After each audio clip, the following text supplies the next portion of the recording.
Napoleon's origins are one of those historical questions that feels settled right up until you look closely. Everyone knows where he came from. Corsica, Ajaccio, a minor noble family with an Italian name. And yet, for more than 200 years, the details have never quite sat still. Not because the records are missing in the way they are for medieval kings, but because the man's rise was so abrupt and so political that even his birth became a kind of territory, claimed, disputed, and reshaped depending on who was speaking. The question was never whether Napoleon became French. That happened in full view of the world. The quieter question is what exactly he started as, what bloodline, what paternal line, what family story was truly his before the empire needed it to be simple. And for a long time, it seemed like the kind of question that could never be answered in a way that would satisfy anyone. Not because we lacked biographies, but because biography is not biology. Paper can tell you who was recognized. It cannot tell you who fathered whom. If you go back to the beginning, the story looks ordinary at first. A child born on an island that had just changed hands. A family trying to keep its footing while a new flag goes up over the old one. Napoleon was born in Ajaccio in 1769, only months after Corsica was brought under French control. His parents, Carlo Buonaparte and Letizia Ramolino, belonged to the island's small Italian-speaking elite. Their status was modest, their ambitions clear. They wanted French education for their sons, French advancement, French patronage. They wanted the doors that Paris could open. In the everyday texture of it, it was a household like many others in the Mediterranean world of the 18th century. A crowded home, children arriving one after another, a mother managing scarcity and illness, and the constant calculation of food and clothes and school fees, a father traveling, petitioning, working networks, trying to turn small local standing into something that could survive the new order. The island itself was not yet a settled part of France in the way later generations would assume. It was still adjusting, still raw from conflict, still divided by loyalties that were personal and local rather than national. That is where the uncertainty begins. Because Corsica in the 1760s was not merely a province, it was a contested society. The most famous Corsican of the era, Pasquale Paoli, led resistance against French rule and became a symbol of Corsican independence. Carlo Buonaparte's relationship to that political world has been interpreted in different ways, sometimes as sincere patriotism, sometimes as pragmatic adaptation. The problem for anyone trying to pin down Napoleon's true origin is that his family lived inside that shifting landscape. Allegiances moved, friends became enemies. The same household could be described as loyalist or rebellious depending on when you looked. And once Napoleon became Napoleon, the ordinary details of his birth stopped being ordinary. They became useful. In the 19th century, as his image hardened into myth, people began to search for hidden explanations. Some of that was political. Royalists and Republicans, French nationalists and foreign critics all had reasons to frame him in a particular way. If you wanted to diminish him, you emphasized his foreignness. You called him Italian. You called him Corsican, as if Corsican meant not quite European. If you wanted to romanticize him, you gave him a more dramatic lineage, older, grander, somehow destined. And if you wanted to scandalize him, you reached for the oldest weapon in European gossip, illegitimacy. The basic claim came in several forms: that Carlo Buonaparte was not Napoleon's biological father, that Letizia had been involved with another man, that the family's French identity was a convenient story layered over something else. None of these theories ever produced the kind of evidence that would satisfy a careful historian. They relied on innuendo, on hostile memoirs, on the fact that the 18th century could be intimate and poorly documented at the same time. A birth recorded in a parish register tells you a name, a date, a priest.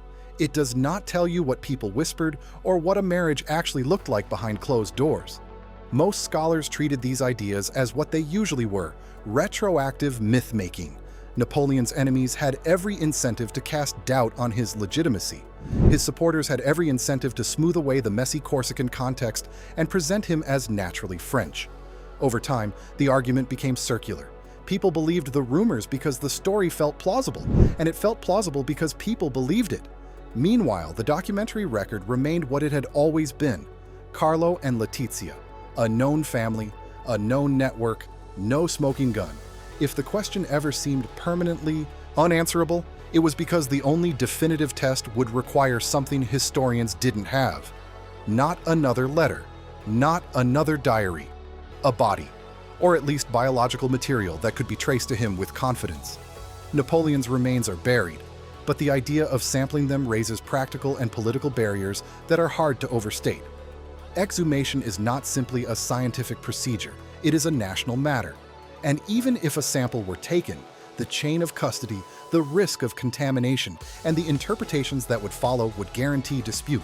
The emperor's body is not just a body, it is a symbol, and symbols do not submit easily to laboratory protocols. For decades, that was where it stayed. A question that could be asked, argued, and never closed. And then quietly, DNA entered the story in a way that did not require a shovel. Napoleon left behind something far less dramatic than a grave: hair. Like many public figures of the era, he was a subject of collecting.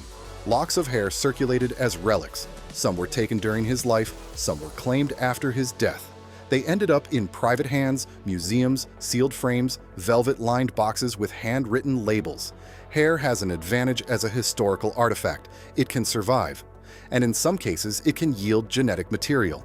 In the early 21st century, researchers reported that mitochondrial DNA could be obtained from hair attributed to Napoleon, and that the sequence carried a rare marker shared with material attributed to his mother and one of his sisters. The point of such a finding is not romance, it is verification. Mitochondrial DNA is inherited through the maternal line. If hair said to be Napoleon's shares the same rare maternal signature as hair said to be Letitia's and as other maternal line relatives, it strengthens the argument that the samples are genuinely connected. Not because it proves the hair belonged to Napoleon beyond all doubt, but because it makes the coincidence less likely. It provides a kind of biological consistency across the family line. To the casual reader, this can sound like the beginning of an answer, as if DNA has arrived to settle the question once and for all. But mitochondrial DNA does not tell you who Napoleon's father was. It tells you something about his maternal line. It can help authenticate a relic. It cannot resolve the rumor that has always been the real engine of speculation, the paternal question. That is where the story becomes more contentious. A separate strand of claims emerged suggesting that Napoleon's Y-chromosome lineage, the paternal line passed from father to son, could be inferred either from living Bonaparte male line descendants or from other biological material attributed to Napoleon himself. Some accounts pointed to beard hairs or other relic fragments as potential sources. In that telling, the Y-chromosome haplogroup associated with Napoleon was identified as belonging to a branch known as E-M34, a lineage more commonly found around parts of the Mediterranean and the Middle East than in Northern Europe. This is the point where the headline practically writes itself. Napoleon was not really French. Napoleon had foreign blood. Napoleon's true ancestry was hidden. The problem is that haplogroups do not work the way headlines want them to. A haplogroup is not a passport. It is not an ethnicity. It is a very old branch of the human family tree, often tens of thousands of years deep. It can be more common in one region than another, but that does not mean the people who carry it arrived there recently. It does not tell you what language their grandparents spoke. It does not tell you what nation they belong to. It certainly does not tell you whether a particular 18th century Corsican marriage concealed a different biological father. Even if the Y-line identification is correct, the most conservative interpretation is also the most straightforward. Corsica sits in the center of the Mediterranean world, shaped by centuries of movement between Italy, France, Spain, North Africa, and the Levant. A paternal lineage that is more common in the Mediterranean than in the north would not be shocking at all. It would fit the geography, it would fit the history of the region, it would fit, in other words, the story we already had. And then there is the larger methodological issue, the one that haunts every attempt to do genetic history without a confirmed reference sample. The studies that circulate in public discussion often rely on indirect material: hair of uncertain provenance, descendants with complex family trees, assumptions about unbroken paternity. The moment you depend on a chain of fathers and sons, you inherit the oldest problem in genealogy. The recorded father is not always the biological father. Even a single break, a single unrecorded event in the line can reroute the Y chromosome without anyone knowing. That is not a scandal. It is a statistical reality. So what does DNA actually do here? It disrupts the old argument, but it does not replace it with a clean new one. It gives historians something they did not have: biological signals that can support or complicate the paper story. It also introduces a new kind of uncertainty, the uncertainty of samples and interpretation. This is why expert reaction tends to split. Some see real value in genetic work as a tool for authentication and broad historical inference.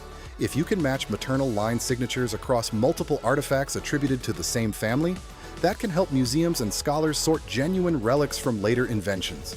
Others warn, with equal seriousness, that genetic claims in popular history are uniquely prone to distortion. A cautious statement about a haplogroup can become, in public retelling, a definitive claim about identity. A probabilistic match can become a certainty. A method that belongs in a technical appendix becomes a story about true blood.